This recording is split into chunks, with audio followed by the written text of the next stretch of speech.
Et le thème d'aujourd'hui, c'est évite la colère. Allez, à tout de suite.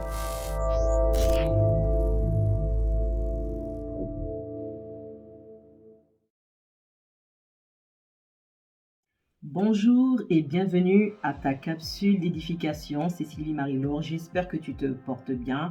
Et avant de commencer, je t'inviterai vraiment, si tu ne t'es pas encore abonné, à t'abonner et à rester jusqu'au bout de cette vidéo qui va certainement t'aider parce qu'aujourd'hui, nous parlons de la colère. Et le thème d'aujourd'hui, c'est évite la colère. Allez, à tout de suite.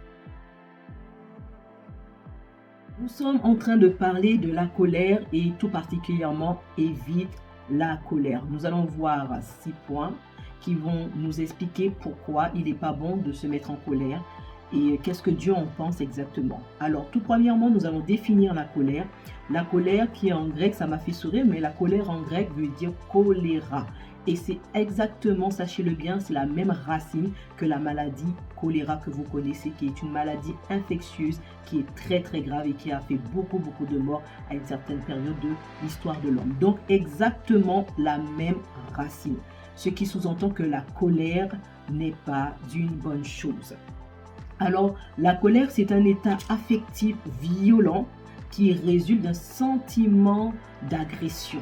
En général, les personnes se mettent en colère parce qu'ils se sentent agressés. C'est une sorte de réaction, c'est un sentiment qui est là lorsqu'on se sent bousculé dans nos habitudes, dans notre personne, dans nos valeurs. Et c'est une réaction qui peut être accompagnée de beaucoup de violence, malheureusement. Alors, la colère est une famille. Dans cette famille, on trouve la colère, l'animosité, les disputes, les querelles, l'irritation, la rage, la fureur et l'inimitié. Tout ça, on peut englober ça dans la colère. C'est vrai que ce que je viens d'énumérer peut être de différents degrés, différentes façons de manifestation, mais ça reste toujours dans le cas de la colère, c'est-à-dire un sentiment de violence, un sentiment désagréable que ça nous prend juste aux tripes tout simplement. Ok? Alors, tout premièrement, nous voulons savoir, la première chose que tu dois savoir, c'est que la colère, pourquoi tu ne dois pas te mettre en colère? Parce que la colère n'accomplit pas la justice de Dieu. La parole de Dieu te le dit. Peu importe ce qui a été fait, peu importe comment on t'a bousculé, et la réaction humaine, on dira, c'est de rétorquer, c'est de répondre, c'est de réagir et de se venger. Mais cependant, Dieu nous dit que notre colère à nous, cette réaction, cette chose qui bouillonne et qui nous donne envie de rétorquer, n'accomplira certainement pas sa justice. Parce qu'au moment où nous sommes en colère, nous ne sommes plus logiques. Il n'y a plus de rationalité. Nous sommes sous les émotions, sous l'effet des hormones et nous pouvons réagir du tac au tac sans pour autant peser et nos mots et nos actions. Donc la colère n'accomplit pas la justice de Dieu. La deuxième chose que tu dois savoir, c'est que lorsque tu te mets en colère, tu es vulnérable, tu es dans un état de faiblesse. En vérité, la colère, ce n'est pas un état de force, mais c'est un état de faiblesse spirituelle, c'est-à-dire ton être intérieur est en défaillance. Proverbe chapitre 16, verset 32, que la colère, mieux vaut quelqu'un qui se garde, quelqu'un qui se maîtrise, que quelqu'un qui laisse agir sa colère. La Bible dit de la personne qui sait retenir sa colère qu'il vaut mieux qu'un héros.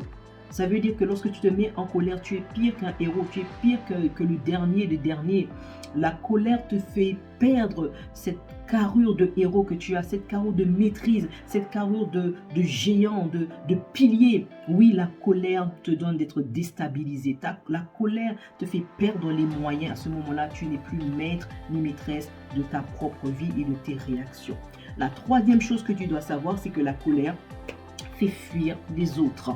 La colère, ce n'est pas un sentiment qui attire. La colère ne nous rend pas agréable. La colère ne rend pas notre compagnie agréable. La colère, quelqu'un qui est tout le temps irrité, une femme qui est toujours dans l'animosité, une femme qui est toujours en colère, chercher des palabres à gauche à droite, n'est pas une personne qui est attirante. On n'a pas envie forcément d'être dans sa compagnie, on n'a pas envie d'être son ami, on n'a pas envie de partager des choses avec cette personne. Et pourtant, la parole de Dieu nous dit toujours en proverbe que mieux vaut habiter dans un désert que d'habiter sous le toit d'une femme querelleuse. Mieux vaut être seul que mal accompagné. Et la colère, c'est cet élément-là qui fait que des fois, nous ne sommes pas agréables. Et souvent, on se dit, mais pourquoi je ne me fais pas des amis? Pourquoi les personnes me fuient? Et je vais t'inviter à regarder à toi-même. Est-ce que tu es une personne qui est facilement irritable, quelqu'un qui répond du tac au tac, quelqu'un qui ne met pas de l'eau dans son vin, quelqu'un qui n'arrondit pas les angles, mais qui est assez violent dans ses paroles, assez violent dans sa réaction, assez violent dans son comportement? Alors, si c'est ton cas, vraiment, réajuste-toi, ok? Donc, on était à la 4e chose qui fait que tu dois absolument éviter la colère, c'est que la colère donne accès au diable, et ça, ce n'est pas une petite chose.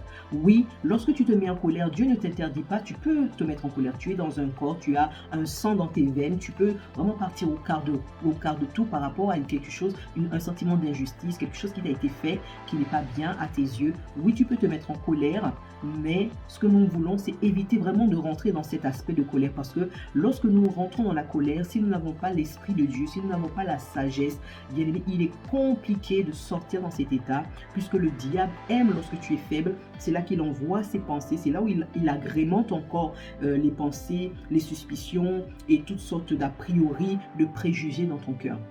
Oui, le diable est capable d'amplifier, de mettre le zoom sur le tort qu'on t'a fait expressément pour te garder, te maintenir en esclavage dans cet état de faiblesse. Et la Bible dit que lorsque nous dormons, nous couchons avec la colère, lorsque le soleil se couche sur notre colère, à ce moment-là, nous laissons un accès au diable. Et si vous êtes sincère avec moi, des fois, nous pouvons rester sur plusieurs jours en colère. Ça veut dire comment nous laissons nous-mêmes des portes et des brèches ouvertes pour que le diable, l'ennemi de nos vies, puisse entrer et détruire nos vies. Donc, pour éviter ce genre de situation, évitons tout simplement de nous mettre en colère.